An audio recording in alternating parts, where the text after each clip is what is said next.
Everyone, this is me Sabiya here. मैं आपके लिए लेकर आई हूँ एक और रीडिंग जो कि होगी उन लोगों के लिए जो राइट नाउ नो कॉन्टैक्ट की सिचुएशन में है और जानना चाहते हैं कि क्या फीलिंग्स हैं आपके पर्सन की आपके बारे में, क्या वो सोच भी रहे हैं आपके बारे में या नहीं। तो let's find out. Just be mindful कि ये एक जनरल रीडिंग है, सबके साथ मैच कर भी सकती है और नहीं भी। सो जो बातें जो मैसेजेस मैच करते हैं उन मैसेजेस को पिक करो और बाकी सबको छोड़ दो। अगर आप पर्सनल रीडिंग्स चाहते हो पेपॉल से या इजी पैसेज पेमेंट कर सकते हो। सिर्फ तभी रीच आउट करो ताकि आपका भी टाइम वेस्ट नहीं हो और मेरा भी।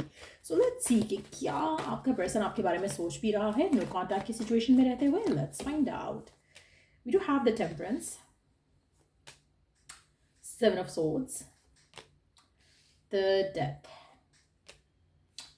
The wheel, three of cups, eight of swords. Under the deck we do have eight of cups. अच्छा, आपके पर्सन की जो एनर्जी है टुवर्ड्स यू, मुझे लगता है कि एक ऐसी सिचुएशन चल रही है आपकी और आपके पर्सन के दरमियान में जहाँ पर आपको लेकर जब वो सोचते हैं या इस कनेक्शन के बारे में जब वो सोचते हैं तो आपके पर्सन आपकी तरफ एक्शन लेना चाहते हैं, आपके साथ रीयूनाइट करना चाहते हैं, रीयूनाइट होना चाहते हैं।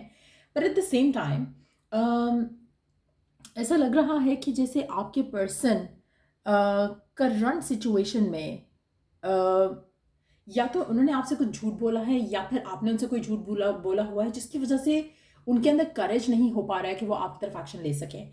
सो कहीं ना कहीं कुछ ऐसी चीज़ें हैं आप दोनों के दरमियान में जिसके बारे में पर्सन सोचते हैं और सोचते हैं कि नहीं, मुझे एक्शन नहीं लेना, I better late it and. तो कहीं ना कहीं आपके पर्सन चाहते हुए भी नहीं आ पा रहे हैं आपके पास, आपकी तरफ एक्शन नहीं ले पा रहे हैं। कहीं ना कहीं अपने इमोशंस को, अपनी फीलिंग्स को कंट्रोल कर रहे हैं, आपकी तरफ एक्शन नहीं ले रहे हैं। आप में से मेजॉरिटी लोगों के लिए जो भी स्पेसिफिक समवन है जिसके साथ आप करंटली डील करो नो कॉन्टैक्ट की सिचुएशन में, अगर हम उनकी करंट थॉट्स, करंट फीलिंग्स की बात करें तो वो अपने आप को इस सिचुएशन में दोबारा डालना नहीं चाहते। इवन दो कि वो रीयूनाइट करना चाहते हैं, पैचअप करना चाहते हैं, स्टिल जो हो चुका है जिस तरह से, या तो वो खुद एम्बैरेस्ड है अगर उन्होंने आपसे झूठ बोला है, या फिर उन्होंने आपको धोखा दिया है, या फिर उन्होंने आपसे कुछ कहा और नहीं कर पाए, तो वो चीज़ें आपके पर्सन को डेफिनेटली बॉदर करती हैं। वो चाहते हुए भी आपकी तरफ एक्शन नहीं ले पा रहे हैं या ले सकते हैं। सो कहीं ना कहीं वो चीज़ें आपके पर्सन को डेफिनेटली लगता है कि इज़ अ ब्लॉक और आपकी तरफ एक्शन नहीं ले पाएंगे। इवन दो जब वो आपके बारे में सोचते हैं वो खुश होते हैं। आप दोनों का जो पास्ट रहा है वो काफ़ी खूबसूरत रहा हो सकता है, आप दोनों के दरम्यान में एक बहुत ही पॉजिटिव रिलेशनशिप रहा हो सकता है, लेकिन at the same time current circumstances में ऐसा लग रहा है कि उनका आपके पास आना या इस रिलेशनशिप को फिर से वो सब रिवाइव कर पाना उनको लग रहा है कि मुश्किल है। इस कनेक्शन को आगे दोबारा लेकर जाना मुश्किल लग रहा है आपके पर्सन को। इसीलिए मुझे लग रहा है कि वो सोच रहे हैं कि अपनी ज़िंदगी में आगे बढ़ जाएं, चाहते हैं कि रिकन्सिलिएशन हो पाए, लेकिन हिम्मत नहीं है। आप में से कुछ लोगों के लिए चांसेस ये भी हो सकते हैं कि आपकी और आपके पर्सन के दरम्यान में थर्ड पार्टी का इन्वॉल्वमेंट हो, अगेन जिसको फेस करना या फिर इस कनेक्शन के लिए स्टैंड ले पाना आपके पर्सन के लिए मुश्किल है। लेकिन चाहते हैं वो कि रिकन्सिलिएशन हो, लेकिन इतना करेज नहीं है, इतना स्ट्रेंथ नहीं है उनके पास कि वो अपनी फैमिली के सामने खड़े हो जाएं या इस रिलेशनशिप के लिए लड़ पड़ें। वो चीज़ मिसिंग है आपके पर्सन के एंड से, इसीलिए वो अपने आप को ब्लॉक फील कर रहे हैं। आपकी तरफ एक्शन लेना भी चाहें तो नहीं ले पा रहे हैं। नो डाउट वो आपको मिस करते हैं, आपके साथ जो अच्छा टाइम स्पेंड हुआ है उसको मिस करते हैं। They think about it all the time, the well के कार्ड के साथ। But at the same time फ़ायदा नहीं लग रहा है यहाँ पर, क्योंकि ऐसा लग रहा है कि सोच रहे हैं, मिस कर रहे हैं, रीयूनाइट करना चाहते हैं, बट फ़ायदा नहीं है जब एक्शन नहीं ले पा रहे हैं। तो लेट्स सी कि क्या ये पर्सन आपकी तरफ एक्शन ले पाएगा आने वाले टाइम में। इवन दो करंट सिचुएशन में ये मूव ऑन करना चाह रहे हैं, अपनी ज़िंदगी में आगे बढ़ना चाह रहे हैं। नॉट दैट कि आपसे मूव ऑन करके किसी और में जाना चाह रहे हैं, किसी और रिलेशनशिप में जाना चाह रहे हैं। वो चाह रहे हैं कि ठीक है, ये कनेक्शन तो वर्कआउट नहीं हो सकता, I better late it and move forward. अपनी ज़िंदगी में अपनी लव लाइफ को ट्रांसफॉर्म होने देता हूँ या देती हूँ। वो चाहते हैं कि वो अपनी ज़िंदगी में आगे बढ़ें, आपकी तरफ वापस आने का ना सोचें या इस कनेक्शन को रिवाइव करने का ना सोचें, क्योंकि ये हो नहीं सकता। तो उनको लग रहा है कि it's time to move on, it's time to end the connection, जैसे कि ख़त्म हो चुका है ऑलरेडी, तो let it end, let it be. लेकिन ये भी उनसे हो नहीं पा रहा है। सो लेट्स सी कि क्या वो आपकी तरफ कोई एक्शन लेंगे आने वाले टाइम में। Are they going to take any action आपकी तरफ? क्या वो आपकी तरफ कोई एक्शन लेंगे? We do have Ace of Cups. So the answer is a big yes. ये आपकी तरफ एक्शन लेंगे क्योंकि इनके दिल में आपके लिए बहुत ज़्यादा प्यार है। ये आपके साथ नया रिलेशनशिप स्टार्ट करना चाहेंगे, लेकिन करंटली नहीं। मुझे नहीं लगता कि अभी एनी टाइम सून पॉसिबल हो सकेगा। एस ऑफ कप्स का कार्ड है, लेकिन underneath the deck we do have the hangman. So definitely ये वापस तो आएगा आपका पर्सन आपके पास, फिलहाल नहीं। मुझे लगता है कि फिलहाल तो ये तो पर्सन टाइम ले जाएगा आपका, आपकी अगर आप वेट करते हो ना इस इंसान का, तो मुझे लगता है कि ऐसा लग रहा है कि आपको वेट करना पड़ेगा। अगर आप इसी रिलेशनशिप को चाहते हो, इसी कनेक्शन को चाहते हो, तो आपको वेट करना पड़ेगा, इंतजार करना पड़ेगा। सिचुएशन फिलहाल आपके फेवर में नहीं है।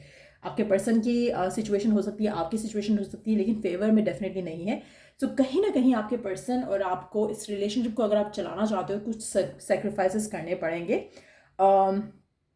डिफरेंट वे से चीज़ों को देखना पड़ेगा, जो कि करंटली पॉसिबल नहीं लग रहा।